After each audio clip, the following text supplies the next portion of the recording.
Yang pertama tuh kita punya beberapa bisnis dulu. Uh, Pertama tuh ada di bisnis restoran, lalu kita beralih ke bisnis catering, nambah lagi kita ekspansi catering, lalu kita sekarang mengemas makanan kita jadi frozen food. Nah, makanan tersebutlah yang kita jual sebagai produk lauk kita. Gitu. Kalau makanan sih sebetulnya kita tuh mesti coba untuk bisa menyamakan selera kita sama orang. Jadi orang tuh gimana sih caranya orang bisa percaya sama selera kita, orang gimana sih caranya bisa suka juga sama apa yang kita suka, karena masalah rasa, masalah enak nggak enak kan relatif banget ya. Mungkin aku sukanya rada pedas, ada yang sukanya rada manis, ada juga yang suka rada asin. Jadi Indonesia tuh luas banget. Sahabat-sahabat kita mungkin di teman-teman di Okeongce juga begitu. Jadi yang di Jawa mungkin lebih senang agak manis, mungkin yang dari Sumatera senang agak asin pedas gitu ya. Jadi menyamakan selera itu sih sebetulnya yang paling susah. Tapi karena kita udah di bidang makanan sudah cukup lama, jadi cukup dapetin rasanya tuh cukup mudah sih. Dapet rasa yang disenangin sama orang-orang. Kalau dukanya ya pasti punya bisnis pasti ada berdarah-darahnya juga lah ya. Kita harus siap berjuang juga, terutama di saat seperti sekarang ini, lagi pandemi seperti sekarang ini, itu saat yang sangat amat penting bagi kita untuk bisa terus mengolah dan bangkit dari apa yang ada. Karena jujur aja kalau kita misalnya ngomong bahwa industri makanan gampang segala macam, ya kalau skalanya kecil mungkin lebih gampang, tapi karena aku lumayan skalanya besar gitu ya, jadi kita tuh harus benar-benar kreatif banget sih, dari sisi penjualan, dari sisi tempat orang bisa beli, dari sisi produk gitu. Jadi kreativitasnya sangat penting.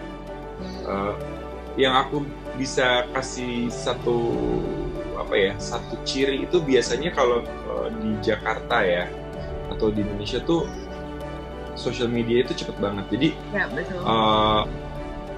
Mereka tuh kalau ada satu tren, misalnya trennya adalah salmon mentai gitu ya, wah semua orang jadi jualan salmon mentai.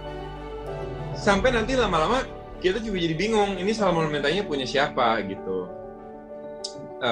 Atau misalnya kayak satu orang jualan spaghetti misalnya gitu ya, spaghetti panggang. Nanti semua orang jualan spaghetti panggang.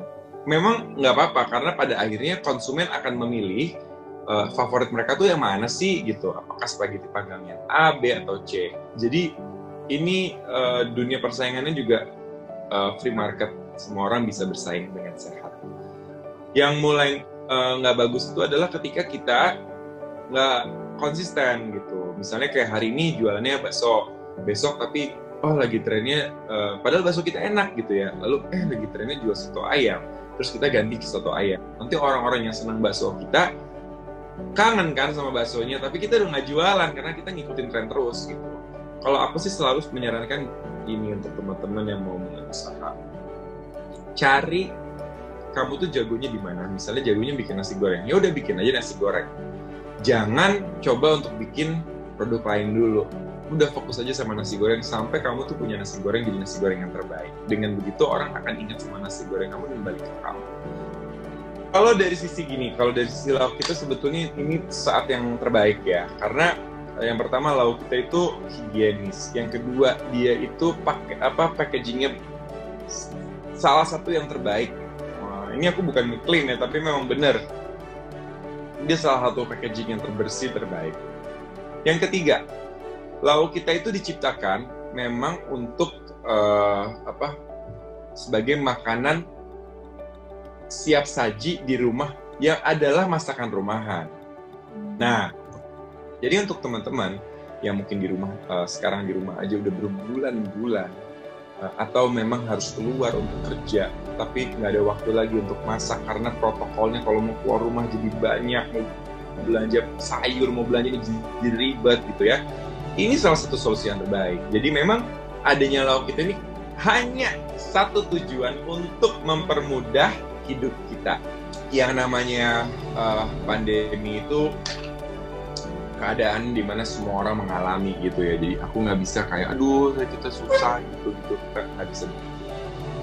Karena ya alhamdulillah kita justru salah satu makanan siap saji beku yang memang sudah tersertifikasi BPOM dan halal resmi.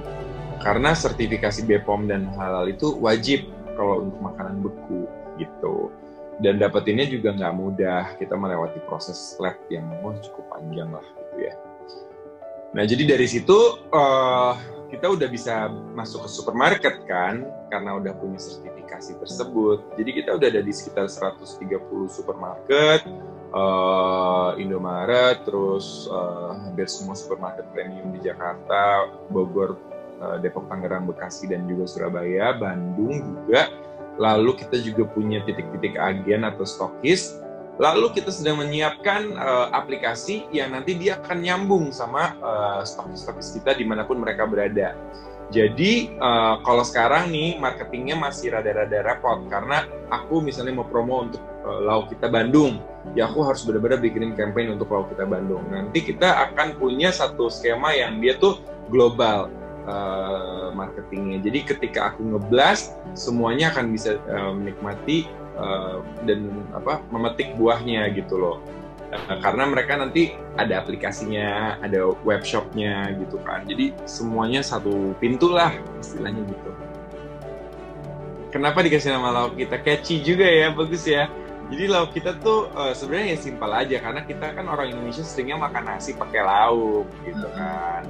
Kalau nasi sih dan biasanya orang macem-macem ya, apalagi zaman sekarang ada nasi merah, nasi putih, shiratake, ada yang sukanya pakai mie instan gitu ya, ada yang sukanya makannya lauknya aja karena dia keto dietnya gitu kan. Jadi yang kita memang mau jual adalah lauknya aja.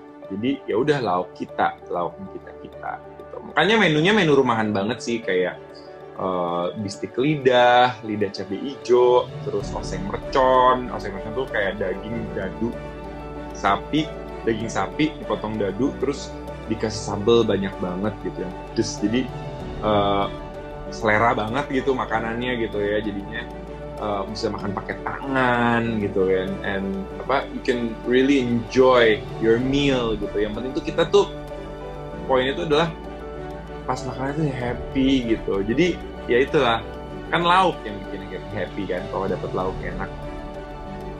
Kalau mau beli lauk kita bisa di supermarket terdekat kayak yang tadi aku cerita, ada di Range Market, Kemcik, Grand Laki, ada di Borma, ada di Dunia Buah, Total Buah, ada di Indomaret, iya. Lalu ada di macam-macam lah, itu bisa dilihat di Instagram @laukitaindonesia. Tapi juga bisa melalui stokis-stokis kita, juga ada di Instagram @laukitaindonesia, atau bisa juga lewat e-commerce, atau bisa juga nantinya lewat webshop. Jadi kita di laukita.com itu ada pembelanjaan. Nah, pembelanjaan tersebut nanti akan terkoneksi dengan tim dari OVC gitu. Untuk jadi reseller caranya gampang banget. Pokoknya kalian hubungin aja adminnya ya, ada di www.laukita.com informasinya, atau kalian bisa cek Instagram @laukitaindonesia, informasinya lengkap banget, kontak personnya juga ada di situ.